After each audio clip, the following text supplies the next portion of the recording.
Hi friends, நான் உங்கள் அபி. இன்றைக்கி நம்ம வீட்டில் சண்டே ஃபுல்லாக என்னென்ன ரெசிபிஸ் எல்லாம் செஞ்சோம் அப்படிங்கிறதாங்க இந்த வீடியோவில் பார்க்க போகிறோம். மார்னிங் எந்திரிச்சதுமே பார்த்துட்டோம் அப்படின்னா ஒரு காஃபி எல்லாம் குடிச்சிட்டு தேங்காய் சட்னி அரைச்சி மேலே வெங்காய தோசை சுட்டுட்ருக்கேங்க. இதுதான் இன்றைக்கி நம்ம வீட்டில் சண்டே மார்னிங் பிரேக்ஃபாஸ்ட்டுங்க. இது முடிச்சதுக்கப்புறமா சரி மதியத்துக்கு என்ன லஞ்ச் செஞ்சோம் அப்படின்னா, ஒரு தக்காளியில் வச்சு ஒரு பிரியாணி மாதிரி செஞ்சுருந்தோம். இதுவும் ரொம்ப ரொம்ப சூப்பராக இருந்துச்சு. ஒரு 2 டம்ளர் அரிசியை ஊற வச்சுருக்கோங்க. அப்புறம் இடையில ஒரு 12:30 இருக்குங்க. அப்போ சரி இந்த வெயிலுக்கு டீ குடிக்க வேணாம் அப்படின்னு சொல்லிட்டு சுடுதண்ணியில் ஹார்லிக்ஸ் கொஞ்சம் போட்டு குடிச்சிட்டோங்க ஒரு டம்ளருக்கு. அது டீ குடிக்கிறதுக்கு ஈக்குவல் ஆகிடுச்சு. அடுத்து தான் இப்போ வாங்க நம்ம சாப்பாடு செய்ய ஆரம்பிச்சிடலாம். ஒரு குக்கர் அடுப்பில் வச்சுட்டு எண்ணெய் கொஞ்சம் ஊற்றிட்டேன். அதுக்கப்புறமா நம்ம பிரியாணி தலை எல்லாம் சேர்ப்போம் இல்லைங்களா, பட்டை, கிராம்பு, பிரியாணி இலை, ஏலக்காய், 2 பச்சை மிளகாய் காரத்துக்கு ஏற்ற மாதிரி சேர்த்துட்டேன். இது கூடவே ஒரு 2-3 பெரிய வெங்காயம் நீள நீளமாக கட் பண்ணி வச்சுட்டு அதையும் சேர்த்துருக்குறேங்க. இன்றைக்கி சண்டே பார்த்துட்டோம் அப்படின்னா நம்ம வீட்டில் கொஞ்சம் சிம்பிளான ரெசிபி தாங்க இருந்துச்சு.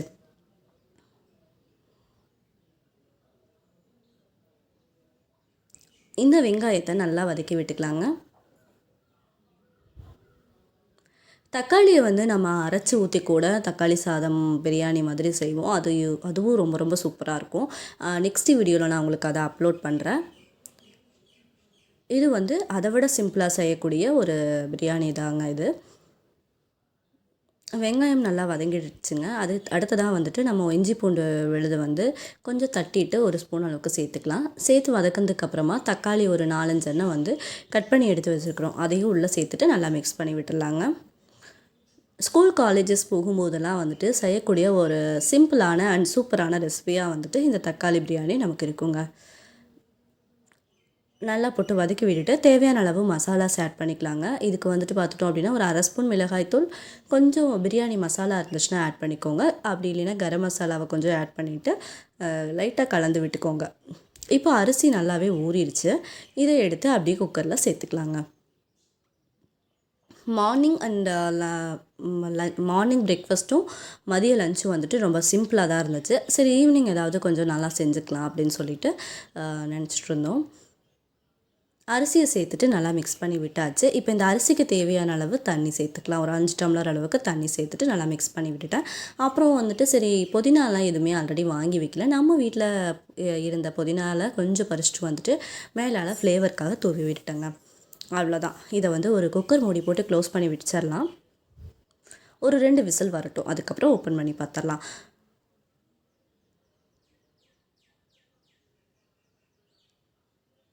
இப்போ ஒரு 2 விசில் வரதுக்காட்டு அதுக்குள்ளே நம்ம வேறு ஏதாவது வேலை இருந்துச்சுன்னா ஃபுல்லாக கிச்சனெல்லாம் ஏதாவது துடைக்க வேண்டிய வேலை இருந்துச்சுன்னா துடைச்சி வச்சுருவோங்க. இப்போவே கிட்டத்தட்ட மணி ஒரு 3 ஆயிடுச்சு. நம்ம செய்கிறதுக்கு ஆரம்பிச்சிட்டு எப்பயுமே சண்டே அப்படின்னா கொஞ்சம் லேட் ஆகும். சீதா படம் போட்டிருந்தாங்க. சரி அதை அப்படியே டிவி ஆன் பண்ணி விட்டுட்டோம். எப்பயுமே லீவ் டேஸில் எல்லாம் தான் டிவி எல்லாம் ஆன் பண்ணி விட்டுட்டே தான் வேலை ரொட்டீன் ஒர்க் பண்ணிகிட்ருப்போம் நம்ம. சரி இப்போ தயிர் வெங்காயம் போட்டுடலாம் அப்படின்னு சொல்லிட்டு ஆனியன் ரைத்தாக்காக ஆனியன் கட் பண்ணிகிட்ருக்கோம். இப்போ நமக்கு சாப்பாடும் ரெடி ஆகிடுச்சு. இதை உள்ளேருந்து கலக்கி விட்டுறலாம். ரொம்ப ரொம்ப சூப்பரான ஸ்மெல் வருதுங்க. சிம்பிளான அண்ட் பர்ஃபெக்டான ஒரு பிரியாணி டேஸ்ட்டில் இந்த தக்காளி பிரியாணி நமக்கு இருந்துச்சுங்க. ஒரு பிளேட்டில் போட்டாச்சு. கூடவே நம்ம ரெடி பண்ணி வச்சுருக்கிற ஆனியன் ரைத்தா அதுவும் ரெடியாக இருக்குது. அதிலே கொஞ்சம் வச்சுட்டு அப்படியே போய் டிவி பார்த்துட்டு உட்காந்துட்டு சாப்பிட்டுட்டு இருந்தாங்க. ஈவினிங் இப்போ 7 மணி போல் ஆகிடுச்சு. கொஞ்சம் நைட்டு ஏதாவது டின்னர் ரெடி பண்ணிடலாம் அப்படின்னு சொல்லியிருந்தோம். மார்னிங் அண்ட் லஞ்சுக்கு கொஞ்சம் சிம்பிளாக செஞ்சங்காட்டி நைட்டு பூரியும் கிழங்கும் பண்ணிடலாம் அப்படின்னு சொல்லிட்டு ஒரு ஐடியா பண்ணியிருந்தோம். அதுக்காக உருளைக்கிழங்கு வேக வச்சுட்டு ஒரு பேனில் கொஞ்சோண்டு எண்ணெய், சோம்பு, கடுகு, அதுக்கப்புறமா பட்டை, கிராம்பு, கூடவே கறிவேப்பிலை இலையெல்லாம் சேர்த்துட்டு லைட்டாக வதக்கி விட்டுட்டு கூடவே பச்சை மிளகாவில் ஒரு 2-3 எண்ணத்தை கட் பண்ணி உள்ளே சேர்த்துட்டு வெங்காயமும் போட்டு வதக்கி வச்சிட்ருக்கு. அதுக்குள்ளே பூரிக்காக மாவு ரெடி பண்ணியாச்சுங்க. இந்த சைடு அளவான கொஞ்சமாக ரெடி பண்ணியிருந்தோம், ரொம்ப அதிகமாக செய்யலை. இந்த ஆனியன் நல்லா வதக்கி விட்டுருங்க. அப்போ தான் நம்ம பூரி மசால் செய்யும்போது ரொம்பவே சூப்பராக இருக்கும். பூரி மசால் இந்த மாதிரி ரொம்பவே சிம்பிளாக நீங்கள் ஒரு முறை ட்ரை பண்ணி பாருங்கள். ரொம்ப ரொம்ப நல்லாயிருக்கும். அதே சமயத்தில் நமக்கு டைமும் ரொம்பவே சேவ் ஆகும். இது வந்து கிட்டத்தட்ட ஒரு 4 பேர் சாப்பிட்றதுக்கு கரெக்டாக இருக்கும். அடுத்ததாக ஒரு 2 தக்காளி பழத்தை கட் பண்ணிவிட்டு உள்ளே சேர்த்துக்கோங்க.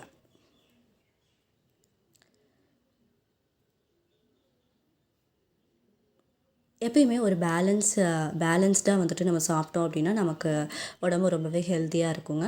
மத்தியானம் ரொம்ப ஹெவியாக சாப்பிட்டு நைட்டு ரொம்ப ஹெவியாக சாப்பிட்டோம் அப்படின்னா வந்துட்டு அது நமக்கு கரெக்டாக இருக்காது. ஏதாவது ஒரு அஜீரண கோளாறு மாதிரி வரும். இந்த மாதிரி கொஞ்சம் லன்ச் வந்து லைட்டாக சாப்பிட்டுட்டு நைட் கொஞ்சம் ஹெவியாக சாப்பிட்டோம்னாலும் நமக்கு தெரியாது. அதனால் இந்த மாதிரி முடிஞ்சால் ஃபாலோ பண்ணி பாருங்கள் நீங்களும். தக்காளி நல்லா வதங்கிடுச்சுங்க. அடுத்ததாக வந்து நம்ம வேக வச்சுருக்க உருளைக்கிழங்க 1 2 உடச்சிட்டு அது கூடவே லைட்டாக தண்ணி சேர்த்துட்டு இதுக்குள்ளே ஊற்றிக்கோங்க. ரொம்ப தண்ணி சேர்க்கலை. இப்போ கொஞ்சோண்டு மட்டும் மஞ்சத்தூள் சேர்த்துட்டு கலந்து விட்டுருங்க. லைட்டாக வேணும்னா நம்ம தண்ணி சேர்த்துக்கலாம். ஒரு சிலர் வந்து பூரி மசாலா வந்து தண்ணி மாதிரி ஊற்றி சாப்பிடுவாங்க. ஒரு சிலர் நல்லா கிரேவி ஸ்டேஜுக்கு வந்ததுக்கப்புறம் சாப்பிடுவோம். அதுக்கு தகுந்த மாதிரி கூட குறைய நம்ம தண்ணி சேர்த்து விட்டுக்கலாங்க.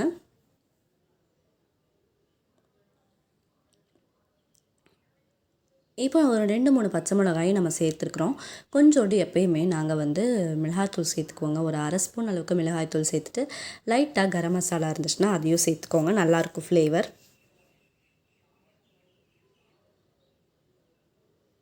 சேர்த்துட்டு கலந்து விட்ருங்க. உப்பு வந்து ஆல்ரெடி உருளைக்கிழங்கு வேகும் போது சேர்த்துருந்தீங்கன்னா இப்போ பார்த்துட்டு கொஞ்சமாக லைட்டாக மட்டும் உப்பு சேர்த்துக்கோங்க. மட்டன் மசாலா அந்த மாதிரி ஏதாவது சேர்க்க விருப்பம் இருந்துச்சுன்னா கூட லைட்டாக சேர்த்துக்கோங்க.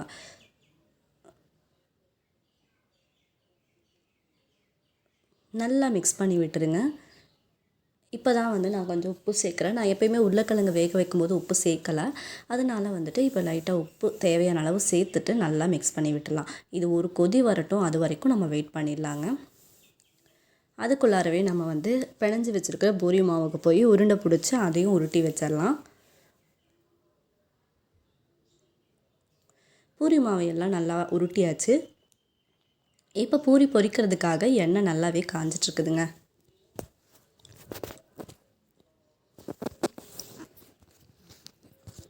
இப்போ ஒரு பூரியை போட்டுடலாம்.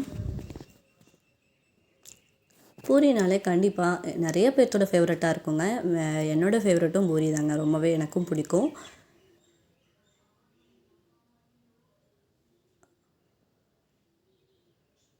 நம்ம வீட்டில் வந்துட்டு ஒரு வீக்லி ஒன்ஸாவது பூரி இல்லை சப்பாத்தி வந்து கண்டிப்பாக செய்யணுங்க. அந்த மாதிரி தான் இருப்போம். கோதுமை மாவு வந்து வாங்கி அரைச்சி வச்சுக்கோங்க. எப்பயுமே வந்துட்டு கோதுமையை வாங்கி அது ரொம்ப குப்பையாக இருந்துச்சு அப்படின்னா நல்லா வெயில் அடிக்கிற சமயத்தில் கழுவி போட்டுட்டு அதுக்கப்புறம் வந்து அரைச்சி நல்லா சலித்து எடுத்து வச்சுக்குவோங்க. அதனால் ரொம்ப நாள் ஆனாலுமே அந்த கோதுமை மாவு ரொம்பவே நல்லாயிருக்கும். நம்மளாம் வந்து செய்கிற கோதுமை மாவில் சப்பாத்தி பூரி சாப்பிட்டு பழகிட்டு கடையில் வாங்குகிற கோதுமையில் மாவில் வந்து நம்ம செஞ்சு சாப்பிட்டா கூட அவ்வளோ டேஸ்டியாக இருக்காதுங்க. அந்த மாதிரி பழகிடுச்சு. இப்போ நமக்கு பூரியும் ரெடி ஆகிடுச்சு. எப்பயுமே வந்துட்டு இந்த பூரியை சுட சுட எடுத்து சாப்பிட்ற டேஸ்ட்டே தனிதாங்க. பொரிச்ச பூரியை அப்படியே சுட சுட நானும் பிளேட்டில் போட்டு சாப்பிட ஆரம்பிச்சிட்டேங்க. இந்த வீடியோ உங்கள் எல்லாத்துக்குமே ரொம்ப ரொம்ப பிடிச்சிருக்கும்னு நினைக்கிறேன். இன்னும் ஒரு சூப்பரான ரெசிபியோட இன்னொரு சூப்பரான வீடியோவோட நெக்ஸ்ட் டைம் நான் உங்களை சந்திக்கிறேங்க. அதுவரை இன்றும் இணைந்திருங்கள். நான் உங்கள் அபி. ஓகே ஃப்ரெண்ட்ஸ், பாய்.